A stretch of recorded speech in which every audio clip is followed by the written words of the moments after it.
Ayan, good evening guys. Ayan, for today's video mag-storytelling tayo. Mag-storytelling na lang tayo kasi wala kaming vlog. Ayan, so ang story ko guys ay kagabi, which is June 17. So ano bang meron kagabi? Nakatambay ako sa live ni Sisi Melody. Galing po ako ng palengke. Ayan, yung aso ko nasa labas na naman kasi kakahupa lang guys ang ulan kaya yung doggy ko umihi sa labas. Yan. So ano bang story natin? June 17 guys, ang date ng pag-uwi ni Sisi Marichan TV sa Pilipinas from Japan. Ito ang istorya. So excited kami pareho. We're both excited. Ang problema guys, hindi po kami nakapag-vlog. Wala rin po kaming picture and I hope Sisi Marichan will go to Manila and we'll see each other again para makapag-vlog kami. I really wish that na ng day na yan and then bakante ako guys kasi naman pupuntahan ko talaga siya. Grabe talaga. But we embrace each other, we kiss each other na lang. And then shout out din po kay Kuya Arnel. Ayan, si dating tawag nun, yung dating Arnold Fishing, ang kanyang channel. Ayan, nag for good guys, charot. Ayan, shoutout kay Kuya Arnel, maraming salamat, nakita tayo ulit. Ayan, alam nyo guys, sobrang masaya kagabi and malungkot din kasi hindi namin na-realize mag-vlog na pala tayo.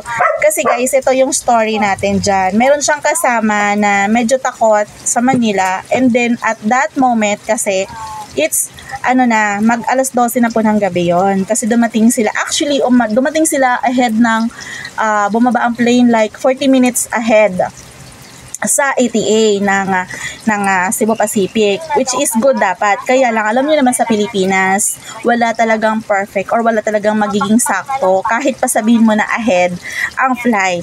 Ayan. So, kung bakit nakatutok ang camera ko, kasi yan po ang bigay sa akin ni Sisi Marichan. Pasalubong niya yan sa akin. And, ang aking favorite na KitKat. Ayan. Favorite ko guys, ang KitKat kasi di ba wafer yan. Ayan. So, favorite ko yan. And kung may nakikita kayong Toblerone, ibigay din po yan ng guest namin. Ayan, may Toblerone. Pero guys, bawas na tong Toblerone na to kasi may baby kasi dito. May baby kasi dito sa binigyan ko. Ayun, bawas na yun kasi si Marichan. Kinain ko na yung dalawa and then binigyan ko yung baby ng dalawa. So, ito ay panghimagas na to. Ayan, so ito yung pasalubong sa akin ni Sisi Marichan na may kwento. Diba? Guys, hindi talaga kami nakakapag-vlog. So, dito na lang ako magbablog kasi ito na lang yung remembrance ko kay Sisi Marichan. Nakita niyo naman. Matcha flavor. Sarap! Sarap. Ngayon ko lang to na na may matcha pala ang ang KitKat, which is arigato nakasulat dyan guys. Hindi ko mabasa except sa matcha. KitKat matcha. Yan na nakalagay dyan. The rest ay Nihongo na yung nakasulat. Diba? Cocoa plant. Yun. Cocoa plant. Yan. Tapos, made by Nestle. Siyempre, baka naman. Sarap lang. Ayan. So, yun ang pasalubong. Guys, dalawa tong macadamia na to. Ang isa, binigay ko sa kasama kong driver. Kasi nakakahiya naman. Ako lang ang may bit-bit and siya wala. So, dalawa naman. And, hindi ko naman agad-agad yan mauubos. So, I share. Ayan. Ito naman, may kwento din to. Saka na lang. May kwento dito. May sibuyas. Nagluluto ako. Ayun na, nagluluto ako. Ayan. So, ayan. Yan ang pasulubong sa akin ni Sisi Marichan. And shoutout kay Sisi Marichan. Maraming salamat dito, Sisi ko ha. Sobrang appreciate ko na kahit parang nataranta tayo kagabi ay okay lang. Kasi guys, hindi kami pwede magtagal kagabi. Una-una, ang lakas ng ulan. Tapos, naghahanapan si Nanay Baet. Hinahanap namin, Nanay Baet. Ayan, hindi kita nakita. Ayan. And shoutout din kay Sisi Tin, hindi siya kasama sa pagsundo. Mayroong sibuyas.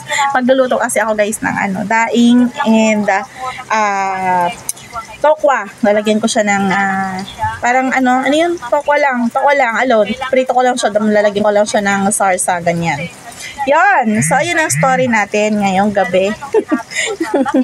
Diba? So, sobrang nakapanghinayang. Nanghinayang ako na hindi kami nakapag-vlog. Pero, masaya ako na naging safe yung pag-uwi nila. Dahil, diba, alam nyo naman ngayon, may mga trahedya na nangyayari. Diba, may mga medyo mainit guys ang panahon dahil sa Year of the Snake. Sabi nila. Pero, tibayan natin ang ating pagtitiwala. Yan lang talaga yung sagot dyan. At ang prayer, wag nyo pong kakalimutan. it matters talaga ang prayer guys, no? Sa ating pamumuhay, sa araw-araw, sa bawat kilos natin. Ayan, ilagay talaga natin si God sa sentro. Siya talaga lagi yan para tayo ay pakaingatan at magdobli ingat din po tayo dahil ang pag-iingat po ay nagsisimula po sa ating mga sarili. Ayan. So, ayun po, Sisi Marichan, thank you very, very much. Maraming salamat dito. Appreciate masisit. At ito baka mamaya para kay Sisitin to ha, binigay mo sa akin. Yari ako kay Sisitin. joke lang. Sisitin, love. Ayan, sabi ni Sisi Marichan, punta daw sa kanila. Iniisip ko, kailan kaya, ano kaya yun, tag-ulan na. Bahala na, titingnan natin Sisi, titingnan ko, bahala na. Mag-uusap muna kami ng driver. Mag-uusap muna kami, ayan. Maraming salamat po and God bless po sa atin lahat and sa family po ni Sisi Marichan. Maraming thank you. And sa kasama niya din po, I hope nakarating na siya ng maganda, ng maayos sa kanilang bahay. At hindi ko pa na-text, nakalimutan ko siyang ikamustahin. Ayan. Thank you and God bless you all po. Thanks for watching guys. Ayan. Pagka hindi ka pa po nakasubscribe sa aking channel, mag-subscribe po kayo dyan dahil paminsan-minsan meron din naman po tayong mga sinishare dyan na mga tama at mga lugar kung saan mapapakinabangan ninyo at maaalala ninyo na pwede nyong puntahan with your family. God bless po and thank you so much.